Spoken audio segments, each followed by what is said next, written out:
নমস্কার। পিজি ছাত্রছাত্রীদের জন্য অ্যাসাইনমেন্টের নোটিশ অলরেডি দিয়েছে, তোমরা হয়তো জেনে গেছো। শুরু হচ্ছে 9 তারিখ দুপুর 2টো থেকে অক্টোবর মাসে, আর শেষ হচ্ছে 16 তারিখ দুপুর 2টো পর্যন্ত। তো এই কদিনের মধ্যেই তোমাদেরকে অ্যাসাইনমেন্ট সাবমিশন করতে হবে। অ্যাসাইনমেন্ট কিভাবে কি হবে না হবে সেগুলো নিয়ে আজকে আলোচনা করব। অ্যাসাইনমেন্ট কিভাবে সাবমিট করতে হবে।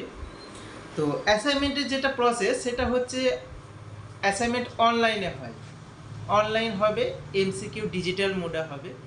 এবারে ইউনিভার্সিটি একটা পোর্টাল দেবে, একটা লিঙ্ক প্রোভাইড করবে, সেই লিঙ্কে ক্লিক করে নিজের ডিটেলসগুলো দিয়ে সেখানে লগ ইন করে অ্যাসাইনমেন্ট কিন্তু সাবমিট করতে হবে। এবারে যখন তুমি ডিটেলসগুলো প্রোভাইড করবে, ডিটেলসগুলো দেওয়ার পরে তোমার যে পোর্টালটা লগ ইন হয়ে যাবে। পোর্টাল লগ ইন হয়ে যাওয়ার পর সেখানে তোমার যে সাবজেক্টগুলো আছে সেই সাবজেক্টগুলো কিন্তু শো করবে। সেই সাবজেক্টগুলোর পাশে স্টার্ট বাটন থাকবে, সেই স্টার্টে ক্লিক করলে তোমার সেই অ্যাসাইনমেন্টের যে পেপারের প্রশ্নগুলো আছে সেই প্রশ্নগুলো কিন্তু দেখাতে থাকবে। এবারে এরপর থেকেই তোমাদের অ্যাসাইনমেন্ট, এবং এর মধ্যে কিছু কিন্তু রেস্ট্রিকশন আছে যেগুলো তোমরা না জানলে হয়তো একটু সমস্যার সম্মুখীন হতে পারে, তাই সেগুলো জেনে নাও। এই ভিডিওর মধ্যে তোমরা সব কিছুই জানতে পারবে। এছাড়াও যদি আরও ইনকোয়ারি থাকে তাহলে তোমরা বলবে, আমি ক্লিয়ার করার চেষ্টা করব। তো ধরে নাও প্রশ্ন স্টার্ট করলে, কোনো একটা পেপারে স্টার্ট করলে, তারপর থেকে তোমাদের কিন্তু টাইম কাউন্টিং শুরু হয়ে যাবে। একটা নির্দিষ্ট টাইম থাকবে প্রত্যেকটা পেপারের জন্যে, সেই টাইম কাউন্টিংটা শুরু হয়ে যাবে। এবারে একটা প্রশ্ন দেখলে সে প্রশ্নে 4টে অপশান থাকবে, 4টের মধ্যে যে কোনো একটা সিলেক্ট করলে, যেটা ঠিক মনে হলো সেটা সিলেক্ট করলে, সিলেক্ট করার পরে সেভ অ্যান্ড নেক্সট করলে, তাহলে একটা প্রশ্নের উত্তর দেওয়া হবে। এখানে একটা জিনিস আছে যে তুমি যদি কোনো কিছু সিলেক্ট না করো, দিয়ে নেক্সট করে দাও, সেটাও হয়ে যাবে। কিন্তু এভাবে নেক্সট করে করে সব প্রশ্নগুলো যদি তুমি দেখে নাও, কোনো কিছু যদি সেভ না করো, কোনো অ্যান্সার যদি সিলেক্ট না করো, তাহলে কিন্তু তোমার গোটা পেপারের সমস্ত প্রশ্ন অটো কিন্তু সাবমিট হয়ে যাবে। সেক্ষেত্রে তোমার কিন্তু মার্কস ভ্যালু 0 চলে আসবে। তাই প্রশ্ন কিন্তু সব দেখা যাবে না, একটাই প্রশ্ন একবার দেখবে, তার উত্তর দেবে, তারপরে নেক্সট প্রশ্নতে যেতে হবে।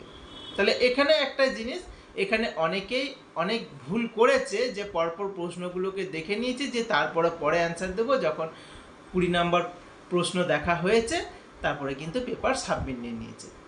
এবারে একবার সাবমিট হয়ে গেলে কিন্তু আর দ্বিতীয়বার ওই পেপার দেওয়া যাবে না, ওটা 0 আসবে এবং পরের তোমাকে পরীক্ষাতেই পাস করতে হবে, সেটা কিন্তু খুবই সমস্যা। তাই এই জিনিসটা অবশ্যই করবে না। একটা প্রশ্ন দেখবে, সেই প্রশ্নের অ্যান্সার দেবে, তারপরে নেক্সট প্রশ্নতে যাবে। এরপরে যে ব্যাপারটা সেটা হচ্ছে যে পজ কাউন্টিংয়ের ব্যাপার। ধরে নাও কোনো একটা প্রশ্ন তুমি উত্তর করছো, খুঁজছো, তো অনেকে পজ করে দেয় বা হয়তো সার্ভার ডিসকানেক্ট করে দিল, সেটাও কিন্তু একটা লিমিটেড থাকবে। পজ কাউন্টিং বা সার্ভার ডিসকানেকশন বা মিনিমাইজ করে দেওয়া, মিনিমাইজে যদি বা হয় না, কিন্তু কোনো রকম যদি কেটে যায় তাহলে কিন্তু সেটা একটা পজ কাউন্টিংয়ের মধ্যে চলে আসবে। তো পজ কাউন্টিংয়ের ক্ষেত্রে তোমরা অবশ্যই অ্যালার্ট থাকবে যে পজ কাউন্টিং কতগুলো কি না হচ্ছে। পজ কাউন্টিং যতগুলো থাকবে সেই অনুপাতে যদি শেষ হয়ে যায় তাহলে কিন্তু তোমার পেপার অটো সাবমিট নিয়ে নেবে। তাহলে পজ কাউন্টিংয়ের ব্যাপার চলে গেল, কোশ্চেন রিভিউয়ের ব্যাপার চলে গেল। এরপরে যেটা থাকে, তোমরা যখন লগ ইন করবে তখন চেষ্টা করবে যে ডিভাইস থেকে লগ ইন করার, সেই ডিভাইস থেকে যাতে সমস্ত কিছু কমপ্লিট করবে। কারণ একটা ডিভাইসে লগ ইন করার পর আবার অন্য ডিভাইসে সেটাকে লগ ইন করা কিন্তু হবে না। লগ ইন করে সমস্ত প্রশ্নের অ্যান্সার দেওয়ার পরে তবেই লগ আউট করলে তবে অন্য ডিভাইস থেকে কিন্তু লগ ইন করা যাবে। এটাও একটা, অনেকে হয়তো যে খুলে দেখি বন্ধুর মোবাইল থেকে বা আদার্স অন্য কারো মোবাইল থেকে দিয়ে খোলার পর হয়তো সেটা লগ আউট করে দেয় একটা দুটো প্রশ্ন দেখার পর। তো সেটাও সমস্যায় পড়তে হয়েছে অনেক স্টুডেন্টকেই, যে লগ ইন করেছে দিয়ে তারপরে অন্য ডিভাইস থেকে আবার লগ ইন করার চেষ্টা করছে। হয়তো সেখানে লগ আউট করেনি বা একটা প্রশ্ন সিন করে ফেলেছে, তাহলে সেই জায়গায় সেটাও অ্যাভয়েড করতে হবে। অ্যাকচুয়ালি সেরকম ভুল হয়ে গেল, ওটাও অনেক সমস্যার সম্মুখীন হতে হয়।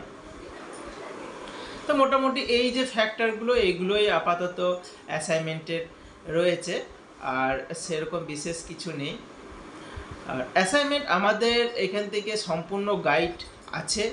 তোমাদের যদি মনে হয় যে না অ্যাসাইনমেন্টের গাইড নেবে আমাদের কাছ থেকে, তাহলে আমাদের সঙ্গে যোগাযোগ করে নিতে পারবে। আমাদের যে ফোন নাম্বার রয়েছে 7319238143, এই নাম্বারে যোগাযোগ করে নিতে পারো, বা আর একটা নাম্বার আছে 9735052215, এই নাম্বারেও তোমরা কিন্তু আমাদেরকে কল বা হোয়াটসঅ্যাপ করে নিতে পারো। তাহলে তোমাদের অ্যাসাইনমেন্টের গাইড কিন্তু পেয়ে যাবে। মনে রাখবে, পাস করার জন্য অ্যাসাইনমেন্টের মার্কসটা কিন্তু খুবই ইম্পর্টেন্ট।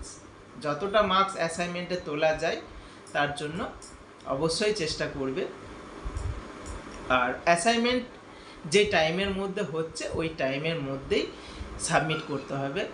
টাইমের যে ব্যাপারটা সেটা তোমার 24x7 আওয়ার্স কিন্তু ওপেন থাকবে, তো 24x7 আওয়ার্স যে কোনো টাইম লগ ইন করে কিন্তু করা যাবে।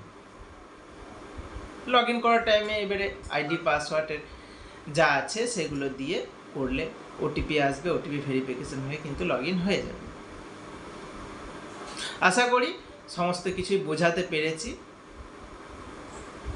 যদি কোনো প্রশ্ন থাকে তাহলে অবশ্যই কমেন্টে করতে পারো, আমি চেষ্টা করব বাকি সমস্ত প্রশ্নের উত্তর দেওয়ার। এছাড়া আমাদের যে নাম্বার বললাম সেই নাম্বারও তোমরা হোয়াটসঅ্যাপ করে নিতে পারো, কলও করে নিতে পারো, কোনো অসুবিধা নেই, আমরা সবসময় পরিষেবায় থাকব। ঠিক আছে, আজকের ভিডিও এতদূর পর্যন্ত, ধন্যবাদ।